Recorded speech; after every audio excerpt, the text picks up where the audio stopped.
kotika biso oyo azaki victime mwasi apoignarda qui est mbeli bato belé bamoni histoire wana epesi pasi epesi vraiment pasi kotala ata niveau ya zu yango kozwa tina kokoma na niveau ya kozwa mbeli oyo lambelaka na ndako na cuisine na yo oyo akopoignarda ngo mobali akufi sur place.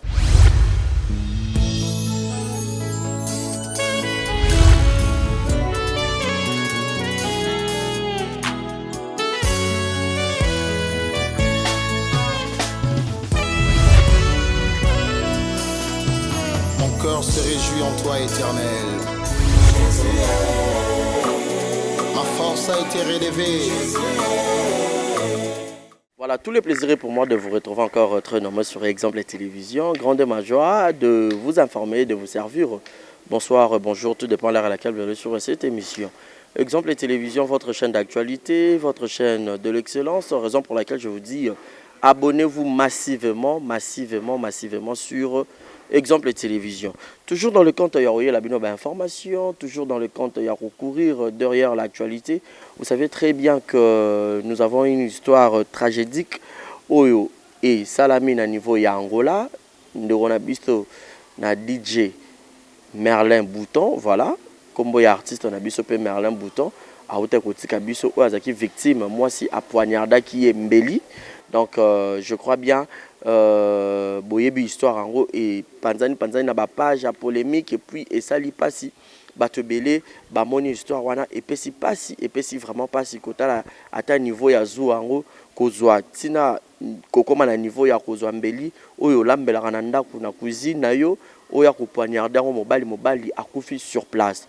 Donc ceux qui trésor de banda leurs d'accord nanga de na koloba boye a balancer la nga déjà ba photo et les kawana bomoni wana eza photo à la fille azape déjà na makila yango na elongi et puis mobali akufa qui sur place bazaki na férié parce que nazaki en communication na batu o bazaki pe na kati Angola o bazaki sur place pour na événement ngai boyebi na kota rapena na source ya oluka ba information ya sûr.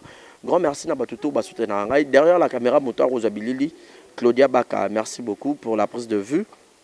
Et un grand merci à ma partenaire Naratou.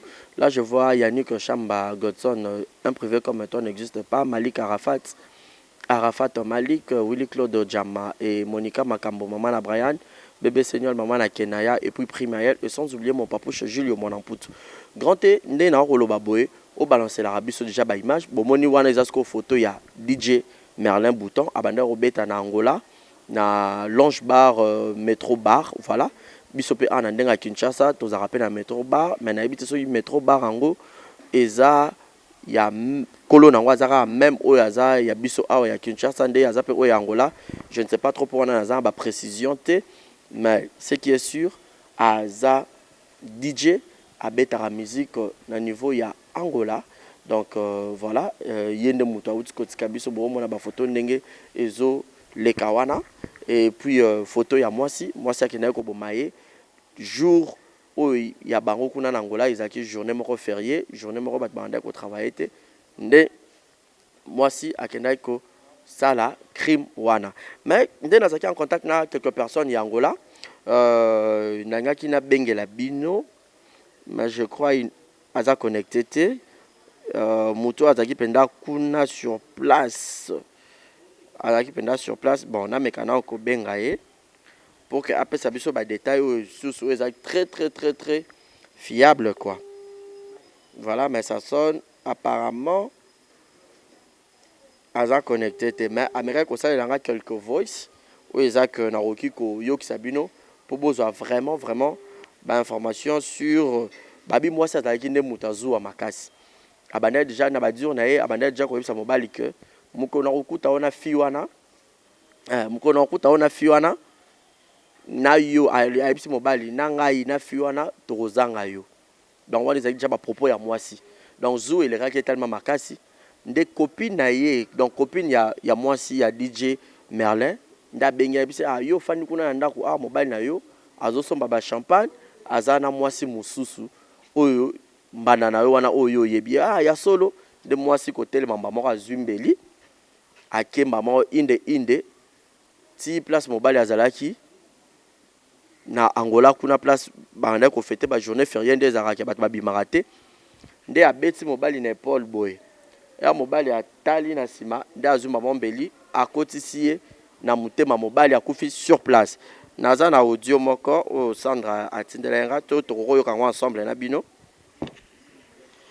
Bonjour Baza. Oui, je vais très bien, papa. Passe, si passe la fille là, la sorcière là, Karachi, quand on a bomi mobile, Nicolas Zoua, donc Ngandamo Babenga à Maria. Il paraît que ce mobile a kende ko passer feria, kuna feria. Et comment s'appelle feria? Feria, nzambelanga. Feria de Baluba susu nino. Ferie, voilà. Akende ko passer ferie, to la ferie lobby mardi akende ko passer siko kuna na soki na ipareso na likango ale bakomi kuna na Maria copine ya fille wana abengi camarade na ye ke yo vandi kuna a Merle aza mwasi mususu azaka na nini na ndumba na ye wana baza na Maria Merle a dépasser makasa zo panza ba champagne donc a eza ya koyinda. Oh, c'est vrai, ngana tongo na mon appelle la fille, on a ebisi Merle. Yo loko lingi ko yoka na fille, ngana fille otokozanga yo zelanga na. Ali, a telemi ba mo azupe ambelio alambela landa kuna ye. Akomiti na Maria, abetika mobali na lipeka boy, mobali ba lukaka boy, atie mbeli akufi sur place. Donc fille wana na ebité baluba vraiment na ebité kindoki makasi bana wana basala nango abomi pe a mobile akufi sur place Paris. Oui, baza bakangi bakangaki la fille kana butu wana papa. Bakangaki kana butu wana ye moko se perdaki ka rache mobile mbeli bo bantu ganga loko liboma bakangi bakangaki bakanga ete penza eloko asali en plein air. Ah, la passe non coca coûté bouton humble jeune aso là très bien on dit m'a coûté kaza DJ asa trop calme elle se respecte ka donc moi so tia comme un niveau en bon ma boye vraiment ah ça passe bato nyonso bazoloba kanelaka ya lobelaka epenza yo ngana mwasi wana tokozanga yo un jour ta demande akoti na kati ti akoti mobali mabeli eza passe barisi lwanda kaka boy koboma na milangi mabanga bambeli donc passe penza nzambe baprotéger biso sinon te mawa. Voilà, donc ça fait mal. Boyoki quelques audios. Il y a ndeko mwasi oyo aza penza on dirait qu'il y a Angola. Nanga penza na zoye sur place pour na ba détails ebele mais dommage que aza connecté donc ça fait mal. Le DJ Merle à côté mabele na ebité na ndenga Kinshasa so famille ezali mais na roke ko luka si réellement aza ya biso awa ya Kinshasa to ya Congo RDC to rokende pena to luka famille na pour que ba meka un peu koloba sur la situation mais moi na moi si atazu angwele ki tala siko lelo mobile na yo à côté mabele na ebité so ki babota ki bana so bazaki pena bana te donc ça fait vraiment mal yango na yela ki binoka juste quelques détails mais na lukela bino penza en intégralité, il y a les Cambo pour que tu aies vraiment ni penza à la base et puis moi si on a peine naie pour babi muto a chubi nambeli a okufa peine nambeli est-ce que barobomae kuna justice angolaise est-ce que barosa naie ni pour abomi mobile naie moko pona ba raison ya zoua pardon donc c'était la barésie base voilà donc on les cas juste quelques détails donc grand merci nandengo balancer les biso ba photo ana grand merci na batuto bozuli bakuya ota la biso c'était la barésie base à la présentation de cette émission. Abonnez-vous mon numéro est affiché au bas de vos écrans pour les remarques et les suggestions yo pe motoza besoin au contribuer na sujet o ko hésiter te numéro na ngwana benga to solo là au peut ça peut prendre de vue na yo sur la situation que dira je te salue je salue tout le monde batuto botali émission o donc ça fait vraiment mal. Ça fait vraiment mal, mais on n'a pas le choix. Et c'est un gâteau la bino information à la source. Donc raison pour laquelle to salé bino moi petit reportage pour que bo landa yango donc ba photo bo mono les ya moi si et puis ba photo ya mobile yoanande le pauvre DJ oyo atiki biso donc paix à son âme.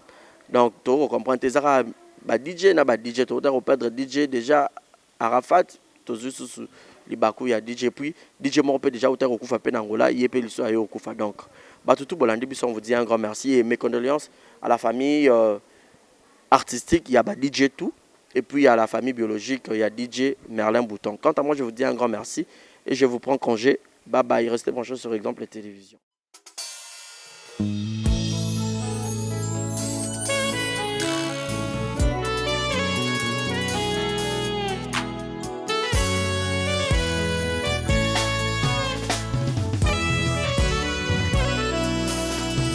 Mon cœur se réjouit en toi, Éternel. Ma force a été relevée par tes bienfaits, ô Jésus.